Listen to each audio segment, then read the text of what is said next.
Did you know that the St. Louis Cardinals have finished ahead of the Pittsburgh Pirates in the NL Central for 19 straight seasons? Thanks for the heads up, Alex. What's up, everybody? I'm Tara Wellman. Welcome back to Birdseeds for another series preview. If this is your first time here, I would love it if you would stick around and then let me know what you think. And if you want to make sure that you're here for the next preview, go ahead and hit subscribe. But let's get to business. The Cardinals move on to Pittsburgh for the second series of the year, where they will meet a Pirates team that honestly has me a little confused. There wasn't much movement over the winter, and they're the NL Central team that I'm the least intrigued by, but my guest today believes otherwise. Now, if you recognize Nubyjas, you're not crazy. He joined me last year for a Braves preview, but this season he'll be covering the Pirates for the Pittsburgh Post-Gazette, and he was kind enough to join me after Sunday's game in Cincinnati to help me see just what it is that the Buccos have to offer this season.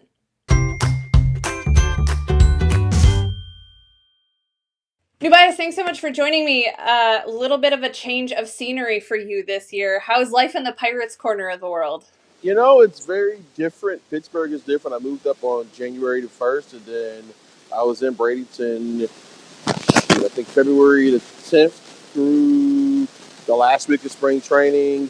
Go home for a week, actually move into my house, which is still kind of coming. I'm not nearly as decorated as you are. So, it'll be about a year, I guess, before I get decorated. Then from there, went to Houston on Sunday, was there Monday through Wednesday morning for the first two exhibition games, the last two, I guess, exhibition games in Houston at Minute Maid Park.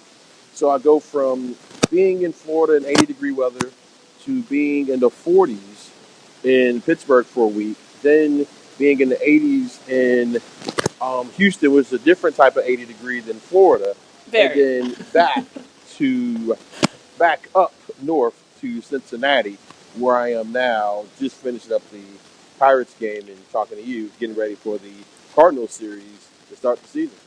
So there's a lot going on for you, obviously, getting used Right. to this organization, but it was kind of a weird offseason for a lot of people. A lot of eyes were on this division with teams making moves, a lot of talent in this division.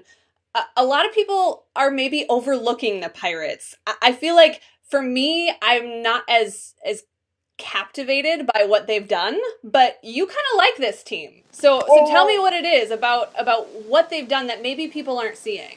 well, I mean, honestly, they really didn't do a whole lot when it comes to moves. I mean, their biggest move, one could argue, was adding Lonnie Chisenhall, and unfortunately, he got injured in the next to the last spring training game in Houston. He got hit in the hand, which is a very unfortunate situation. In fact, I saw him, and his hand is like very swollen. He's not wearing a cast as of now, not all the time. He's still working. You hope maybe get him back 4 or 5 weeks, maybe. We'll see, depending on how he responds to treatment, so on and so forth. So then the other addition they had was Melky Cabrera. Brought him in. The 34-year-old guy, he can't move, but he still can hit. Had a couple hits today. So, I mean, he's just one of those guys. I mean, what I do like about him is pitching. I like their pitching. I like their starting pitching. Jameson Taillon. You look at Chris Arch. You look at Trevor Williams. You look at Joe Musgrove. To me, that four is as good as any four in the National League, and definitely in the National League Central. Yeah, they definitely have the pitching that is exciting. That's sort of where the energy is with this team. Trying to generate some of those runs is going to be interesting. You mentioned Chisenhall obviously out with the hand injury, but he was there really to replace Polanco, right? Until Blanco, he right, comes yeah. back. So it's like doubling down on this outfield situation with them. Opening week, dealing with losing him, still not having Polanco back. The pitching should be there. What do they do, or what is your assessment of kind of where they are in trying to put together the right pieces to give them enough offense to complement that pitching, I guess? Well, I mean, you look at starting at third base, but adding Jung Ho Kong. I mean, who would have thought?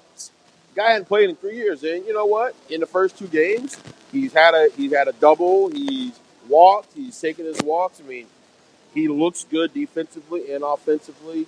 I mean, you're not going to get much from Eric Gonzalez, who's the other addition offensively, but he's a solid fielder. They're going to need Josh Bell. They're going to need Starling Marte. And, I mean, then you look at the outfielders. You're going to see J.B. Shucks some. You're going to see Pablo Reyes some. Those are all guys who they're going to need to hit. They're going to be hitting by committee. I mean, I don't think they have that one 40 home run type guy. I think Josh Bell would be much better than what he was, in sight of what the anonymous scouts on Sports Illustrated said. By the way, that's total garbage and I was going malarkey. to ask you about that. Yeah. Well, I mean, you want to get into that? I mean, yeah. Let's do it. Let's talk about Yeah. Josh Bell because you're right. They need him to be what he's capable of. And if y'all missed it, there was an anonymous scout that essentially said he's not ever going to be good. Yeah, and I think that's unfair. I mean, listen, Josh Bell is not a great defender, okay? We know that. I mean, there's no secret to it. There's no way around it. But he does work at it. The scout made it like the guy doesn't work, and that's horrendously awful. I've seen this man on the backfields of Bradenton at Pirate City at 7:30 a.m. be one of the first guys there. And, Neil Huntington, the GM, called it out. He's like, man, a lot of this is very racist undertones. A lot of it's just unright. He talked about Starling Marte. He talked about Savelli not working hard, which is absolute garbage. It's just totally, it's not true. I mean, and again, and I'm not saying it's like, look, I'm not a PR person for the team, but I cover the team. I'm around them, and the things he said wasn't true. Like, he called Richard Rodriguez a young, hard-throwing guy. Yeah, Richard Rodriguez throws around mid-90s at best, and he's 28. Okay? Not exactly a hard-throwing young kid. Then he said, Josh Bell has 5 o'clock power. And in the same article, he said Colin Moran could be good because he hits well in grinding back. Come on, which one is it? Right. Right. Yeah. It's unfortunate, I think, when a lot of those kinds of storylines go around about a guy, whoever it is. And then not only do they have to deal with the pressure of trying to be good at this game that's so hard, but of also trying to prove people wrong. With Josh Bell in that situation, what's his, I don't know, not necessarily reaction to that article, but just where he is and what his role is with this team right now? Well, and it's interesting because I actually asked him about it on Sunday because Neil Huntington talked about it. And when I asked Bell, and I asked him, I kind of pulled it to the side, hey, before I ask you on record, I just kind of want to, get some background for you. You hadn't read it, which is probably for the best. Of course, now he knows about it. I'm sure he will read it, and we'll see what his reaction to it. But from the beginning at Pirates Fest all the way through, he said, hey, I'm working on my craft. I'm working on not tinkering with it. He had the Tinkerbell thing where he would constantly change his swing and approach, and he's working on not doing that. Josh Bell will be fine. Look, I think he's a 20 home run, 80 RBI type guy. That's what I think he is. At his best, maybe 25, 30 home runs.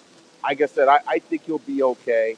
He kind of pressed a little bit to start the season. And I think now he's realized he can't press. He has to be who he is. Take what the game gives him, and he'll be good. You mentioned Jung Ho Gung. This is a guy who years ago was kind of going to be a cornerstone piece for this team. I remember talking last year in one of these series previews about him, and there was kind of this mixed reaction to him being back with the Pirates. A lot of stuff off the field. People weren't quite sure what to expect in coming back to baseball, but also just how to react to him. What's the dynamic like with him there this season? Well, I mean, I still don't know how to react to him because I am in the Believe Women camp, and he wasn't. The charges ended up being dismissed in the sexual assault accusation. So legally and as a journalist, I kind of have to write that as that is, right? I mean, the charges weren't dropped. However, I also know that men in general get off for sexual assault, and more specifically, men with power and resources. And Jung Ho is a man with power and resources. Oh yeah, and he's part of a billion-dollar organization. All right, in a sport that's $1 billion sport. Okay, so there's means and access and whatever. So that's one thing, right? The DUI stuff, it is what it is. I mean, he said he had a problem. He said he's going to rehab. He said he's working on it. I had to take him at his word on that. As far as in the clubhouse, all the guys love him. But you know how that is. I mean, look, players, the clubhouses and locker rooms tend to be very forgiving places if you produce. If you produce, if you hit, people will forgive you. People will look over a lot of transgressions. If you don't produce a hit, it might not go so well. But he's a guy who has shown that he can hit. Like, I really think he can hit 25 home runs this year. Just because, I mean, he had 7 in the spring. And I know it's spring. I know. But that man launched some balls all over the state of Florida for a good 5 weeks. He can hit. It's just what it is. And he came in camp in shape. I mean, people around the team said it's the best shape he's been in since he's been a Pirate. That goes back to that 013, 014 days. So, I mean, the man can play. If he stays healthy and he stays out of his own way, he's going to be comeback player of the year. Then they need him. As far as the Exactly. baseball is That's what I'm concerned, they saying. I need mean, him to be that guy. they need him because, I mean, Colin Moran, as good of a guy as he is, he just did not get the job done in spring. I mean, listen, Jung Ho came out in his first game and hit 2 bombs. I mean, 2 massive shots, right? And he made like 3 really good plays in the field. The competition was over again. The Pirates just didn't announce it for like a good 3-4 weeks later. So, yeah, I mean, and Moran, he'll be able to serve a role as a backup guy because Moran can play first and third. So maybe you give Josh Bell a day off against lefties, put Moran in, or you switch it over. Maybe you give Jung Ho a day off against lefties and you put Moran in at third. Maybe you even have a lineup where you put Moran at third, maybe Jung Ho at short sometimes. So, I mean, there's some flexibility and some options with this Pirate team. Is there concern about defense with the infield? Yeah, of course. I mean, Josh Bell, like I said, he's not a great defender, okay? All right? This is what it is. Adam Frazier will catch the balls that come to him, but that's about it. Jung Ho, we'll see how he is for a whole season. And Gonzalez is probably your most sure guy, but he hadn't played. I mean, he's probably the best natural defender, but he hadn't played, so we'll see how that will be. Absolutely, it's a concern, and that is definitely a major issue for a team that is pitching led, both starting and the back end of that bullpen. So let's talk about that pitching because that's where the most success at least should come from for this team, where they kind of feel like they have enough to be competitive. You mentioned Chris Archer. We know what he's been in the past. We also saw him struggle a little bit last year. We know what Jamison Taillon has been. Those 2 guys will go in this series. What is the key for them early in the season to make sure that they get off on a good foot so that they can sort of set the stage for what that pitching can be? Well, I mean, JMO got off to a good start. Didn't get the win in that first game, but he had 6 solid innings. A couple pitches he probably wish he could get back, but overall he was good. He was locked in. We'll see what Archer does on Monday as the season starts, going up against Wainwright, which should be just a great pitching matchup and one of those. This is why we watch baseball type moments, right? Yeah, yeah, and for anyone watching that game, it's a bit of a intriguing scenario for Adam Wainwright as well because again, a guy that didn't pitch a whole lot last year and feels like he's healthy for the first time in years, but nobody really knows what You he's don't actually know. going to put out there. We don't know if he's going to be vintage Wainwright or if he's going to look like he has the last couple of years. We have no idea. If he's where he is, then yeah, it could be fun for you guys. If not, it could be tough because, to be quite honest, you got to think that's other than Michael Walker. I mean, who are you really confident with in your starting rotation? Starting rotation is a bit of an interesting situation. I mean, Miles Michaelis was spectacular last year. Jack Flaherty is an enormous talent. Yeah, he's on the come up. But those 2 guys having to repeat what they did last year is a bit of a toss-up, whether that'll happen. And then, you've got young kids that are there with all sorts of talent.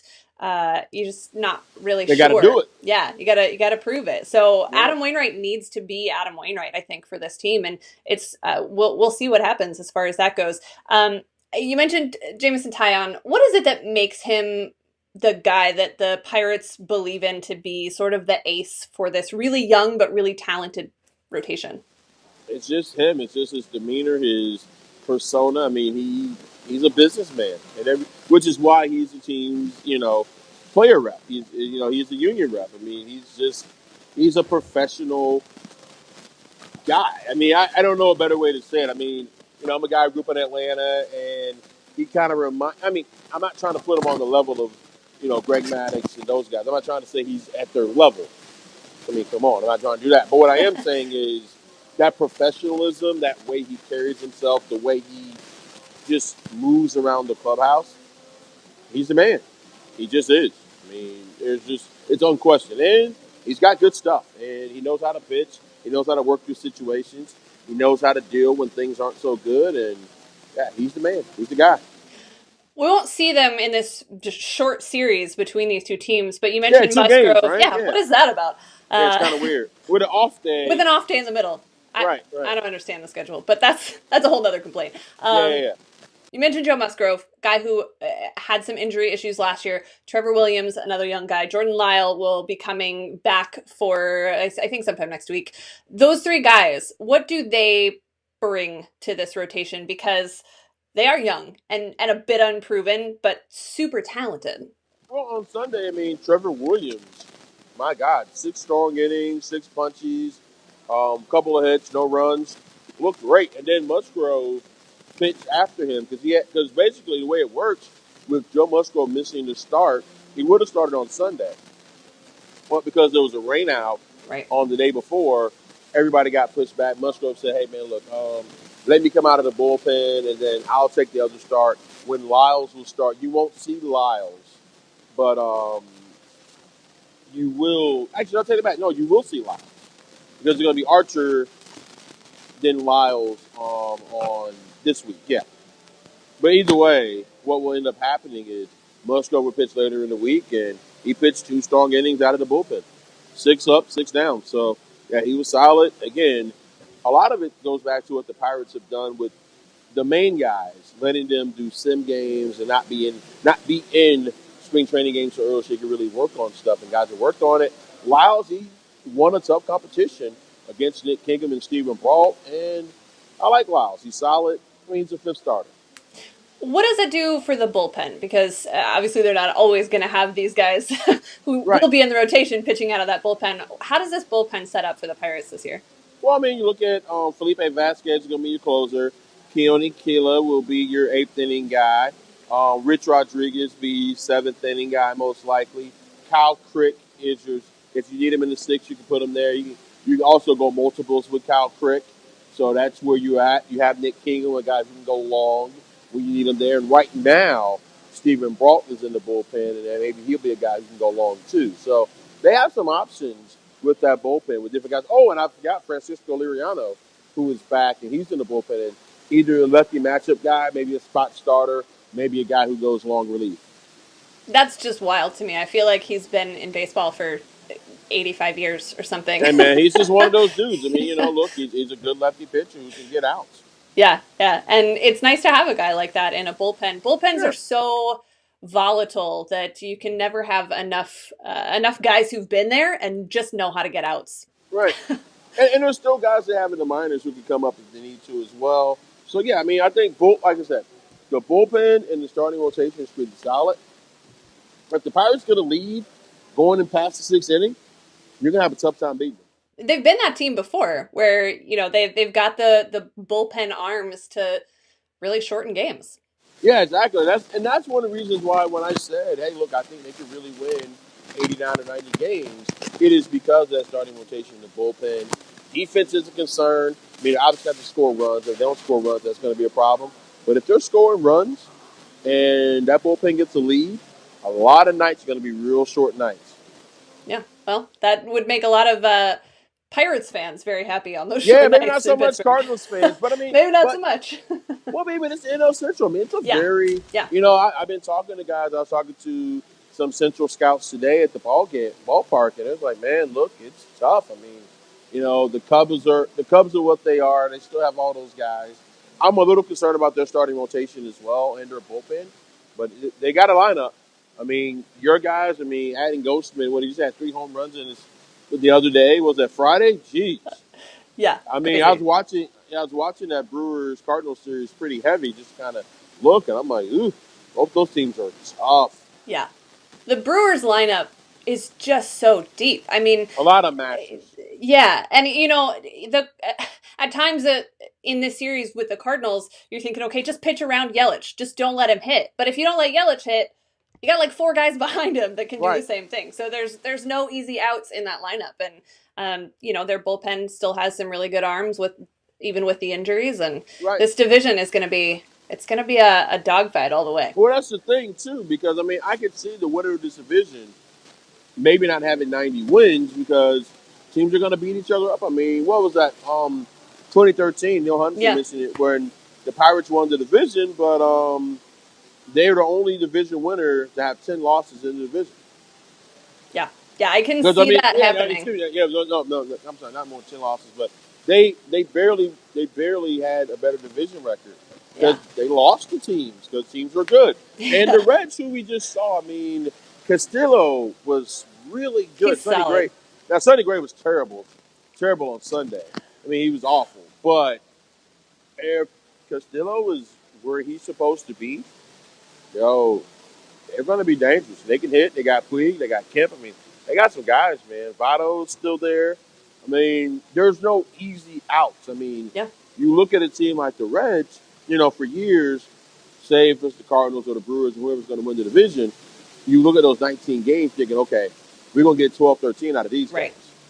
Not so much now. Yeah, I don't think you could say that about any of the teams in the division right No, now. exactly. It's fascinating to watch. It's going to be. I felt like this weekend with the Pirates and the Reds, with the Cardinals and the Brewers, you're really going to get a taste of what this division can be, and I don't think it disappointed. I think we saw a lot of the Yeah, drama close that's going to be games. there all Yeah. year.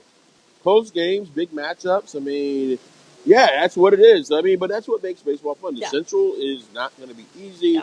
There are going to be teams that you look at every night, and particularly pitching matchups, all types of things. It's going to be tough. It's not going to be easy. Yeah. But that's why we do this, right? Right. So when you look at this strange 2-game series with the Pirates and the Cardinals, what do you feel like is the key at this point coming off of the series with the Reds for the Pirates in this series? Well, I mean, for the Pirates, it's plain and simple. I mean, Archer has to go out and give you 6, 7 solid innings. I mean, you haven't used much bullpen because you had an off day, so there could be a lot of different options and ways for them to play. And then, obviously, for the Cardinals, I mean, they got to hit, and that's what it's going to be. I'm curious to see what Wainwright looks like after all this time, and I'm sure he's going to be amped up. Like I said, it's going to be a fun game on Monday. I'm actually really looking forward to that with the pageantry of home opener in Pittsburgh. Going to be a lot going on. Yeah, home openers always bring a little extra buzz, and we all know that Adam Wainwright doesn't need a whole lot of help getting amped up for a start. Right. But when he is, it's interesting. Sometimes he gets a little too amped, and that first inning's a little sketchy. So we'll see. We'll see how it all shakes out. Well, I don't want to keep you too long. I'll let you get back to it and head back to Pittsburgh. But thank you for your time today, and enjoy the series. 2 games. Thank you. Yeah, we'll see you soon. So for the Cardinals, it will be the debut of Adam Wainwright in 2019, and he will be facing off against Chris Archer. And in Game 2, after an off day, it'll be back to Miles Michaelis in the Cardinals rotation. Now, the Pirates are coming off of a shutout win in Cincinnati on Sunday. The Cardinals coming off of a walk-off loss in Milwaukee. In fact, they dropped 3 of the opening 4. So this will be the last phase of the road trip before the Cardinals get home for their own opening day, and they're hoping for much better results and far less strikeouts. Double-digit strikeouts in all 4 games of the opening series. Not ideal, especially heading up against a team whose strength is their pitching. We'll see how it all shakes out. Make sure you're following Nubyjas for all of the news on the Pirates. Make sure that you're following me so that we can talk about this series as it goes along. And subscribe for all of the content yet to come. Follow the guys at Birds on the Black, where we will be updating with game recaps and other content of all sorts throughout the season. I'll see you next time. I'm Tara Wellman.